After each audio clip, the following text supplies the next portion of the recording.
નમસ્તે મિત્રો, આજના ગુજરાત સમાચારની અંદર આપ સર્વ સાથે મિત્રોનું ફરી એકવાર સ્વાગત છે। તો આજના સમાચાર વિશે વાત કરું તે પહેલાં તમને જણાવી દઉં કે વિડીયો ખૂબ જ અગત્યનો છે અને આજના સમાચારની અંદર ખેડૂત ઉપયોગી સમાચારો વિશે વાત કરેલી છે। તો વિડીયોને છેલ્લે સુધી જોતા રહેજો અને ચેનલને હજુ સુધી સબસ્ક્રાઇબ ના કરી હોય તો તે પણ કરી લેજો।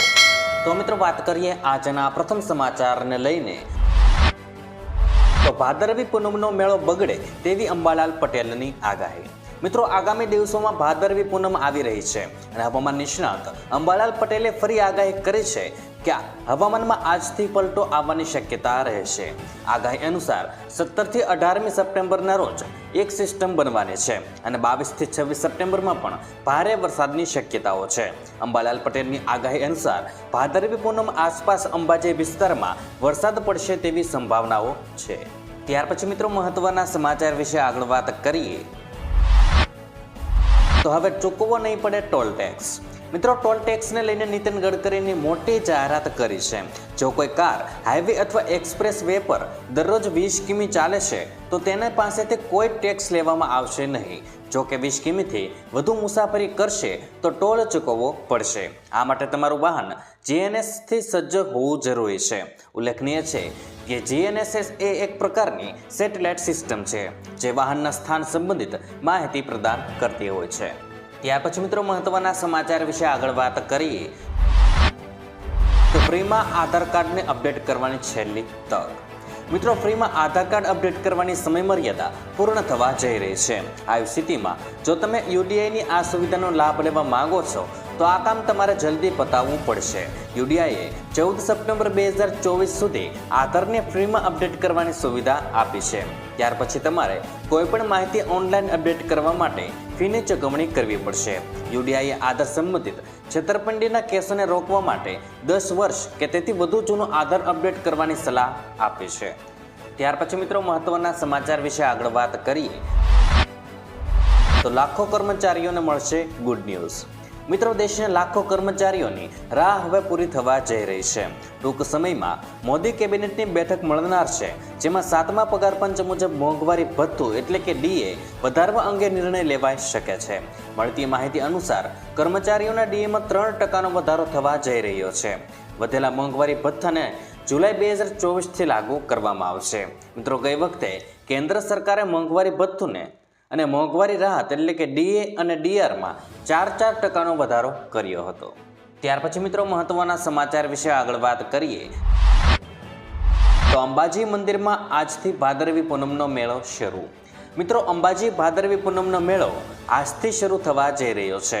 અહીં અરવલ્લીના ગિરિમાળા વચ્ચે આવેલું તીર્થધામ અંબાજી 51 શક્તિપીઠોમાંનું એક છે અને તમામ ભક્તો માટે મંદિર ટ્રસ્ટ દ્વારા 3 જગ્યાએ નિઃશુલ્ક ભોજન વ્યવસ્થા કરાઈ છે। નિઃશુલ્ક ભોજન અંબિકા ભોજનાલય, દિવાલીબા સદન અને ગબ્બર તેરડીથી મળી રહેશે। આ મેળામાં હજારોની સંખ્યામાં ભક્તો આવતા હોય છે અને માતાના દર્શન કરતા હોય છે। ત્યાર પછી મિત્રો મહત્વના સમાચાર વિશે આગળ વાત કરીએ તો લોકરક્ષક તથા પીએસઆઈની નવેમ્બરમાં પરીક્ષા યોજાશે। મિત્રો, પોલીસ ભરતીની તૈયારી કરી રહેલા ઉમેદવારો માટે સારા સમાચાર છે। પોલીસ ભરતી અંગે અધ્યક્ષ હસમુખ પટેલનું નિવેદન સામે આવ્યું છે જેમાં લોકરક્ષક તથા પીએસઆઈની નવેમ્બરમાં શારીરિક કસોટી બાદ લેખિત પરીક્ષા યોજવા જઈ રહી છે। જણાવી દઈએ કે એપ્રિલ મહિનામાં લોકરક્ષક અને પીએસઆઈની ભરતી માટે અરજીઓ મંગાવાઈ હતી અને બીજા તબક્કામાં ઓગસ્ટ અને સપ્ટેમ્બરમાં ફરી અરજી મંગાવાઈ છે। ત્યાર પછી મિત્રો મહત્વના સમાચાર વિશે આગળ વાત કરીએ તો સોના ચાંદીના ભાવમાં વધારો। મિત્રો, ગઈકાલે સોના અને ચાંદીના ભાવમાં વધારો જોવા મળ્યો છે। 24 કેરેટ સોનું 241 રૂપિયા વધીને 71,619 રૂપિયા પ્રતિ 10 ગ્રામ, જ્યારે 22 કેરેટ સોનું વધીને રૂપિયા 65,603 પ્રતિ 10 ગ્રામ થયું છે। ચાંદી 671 રૂપિયા મોંઘી થઈને 82,151 રૂપિયા પ્રતિ કિલો પર પહોંચી ગઈ છે।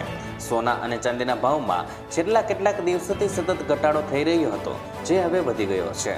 ત્યાર પછી મિત્રો મહત્વના સમાચાર વિશે આગળ વાત કરીએ તો રેશન કાર્ડ ઉપર મળશે લોન। મિત્રો, ભારતમાં ગરીબોનો એક મોટો વર્ગ છે અને આ લોકોએ પોતાના જીવન નિર્વાહ માટે ખૂબ મુશ્કેલીઓનો સામનો કરવો પડતો હોય છે। તેમનું જીવન ખૂબ સંઘર્ષમય હોય છે અને અનેક લોકો દિવસોમાં 2 ટાઈમ ખાવા માટે પણ સંઘર્ષ કરતા હોય છે. વર્તમાનમાં સરકાર દ્વારા ગરીબો માટે અનેક પ્રકારની યોજનાઓ ચલાવવામાં આવી રહી છે. સરકાર ગરીબ વર્ગના લોકો માટે જીવનને સારું બનાવવાનો પ્રયત્ન કરે છે. ભારતમાં એવી અનેક યોજનાઓ ચાલે છે, પરંતુ રેશન કાર્ડ ધારકો માટે જ છે. હવે બેંક પણ રાશન કાર્ડ ઉપર લોનની સુવિધા આપી રહી છે. હવે તમે રેશન કાર્ડ પર 10 લાખ રૂપિયા સુધીની લોન લઈ શકો છો. મિત્રો, વ્યાજદર પણ સસ્તા હશે. જો તમે રેશન કાર્ડ પર લોન લેવા માંગતા હો તો તમને માહિતી પ્રદાન કરી રહ્યા છે. તમે રેશન કાર્ડ પર 10 લાખ રૂપિયા સુધીની લોન લઈ શકો છો, પરંતુ ધ્યાનમાં રાખવાની જરૂર એ છે કે આ સુવિધા દરેકને નથી મળતી. આ સુવિધાનો ફાયદો ફક્ત હરિયાણાના લોકો જ ઉઠાવી શકે છે. ત્યાર પછી મિત્રો, મહત્વના સમાચાર વિશે આગળ વાત કરીએ તો ખેડૂતોને મળશે 7,000 રૂપિયાનો હપ્તો. મિત્રો, પીએમ કિસાન યોજના વિશે વાત કરીએ તો આ યોજના હેઠળ 64 લાખથી વધુ ખેડૂતોને મોટો લાભ મળવાનો છે, કારણ કે તેમના ખાતામાં 7,000 રૂપિયા જમા થવાના છે. સરકાર આ માટે લાભાર્થીઓની સૂચિ તૈયાર કરી છે. મિત્રો, પીએમ કિસાન યોજના એ કેન્દ્ર સરકારની મહત્વાકાંક્ષી યોજનાઓમાંની એક છે.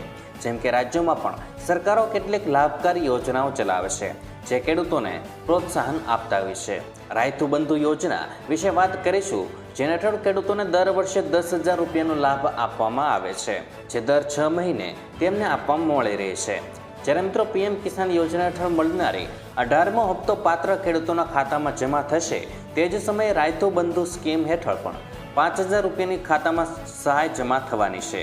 જો કે મિત્રો, આ બંને હપ્તા વચ્ચે સમયના થોડોક ફેરફાર હોઈ શકે છે, પણ ઓછા સમયના અંતરે આ રકમ ખેડૂતોના ખાતામાં જમા થાય છે. ત્યાર પછી મિત્રો, મહત્વના સમાચાર વિશે આગળ વાત કરીએ. તમામ સારવાર નિઃશુલ્ક આપવામાં આવશે.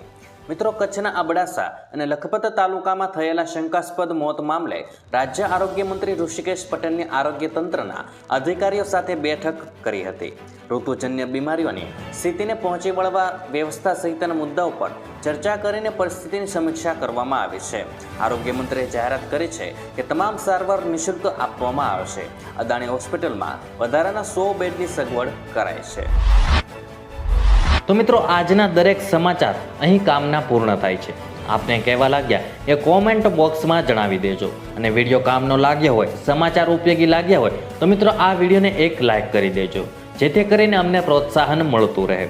અને દરરોજના ખેડૂતને લગતા, હવામાનને લગતા અને ગુજરાતમાં પળે પળના સમાચાર મેળવવા માટે ગુજરાતની આ ચેનલ તાતની વાતને સબસ્ક્રાઇબ કરી લેજો, જેથી કરીને ગુજરાતની દરેક અપડેટ્સ તમને મળતી રહે. તો મિત્રો, હું મળીશ તમને આવતીકાલે નવા સમાચારો સાથે અને નવી માહિતી સાથે.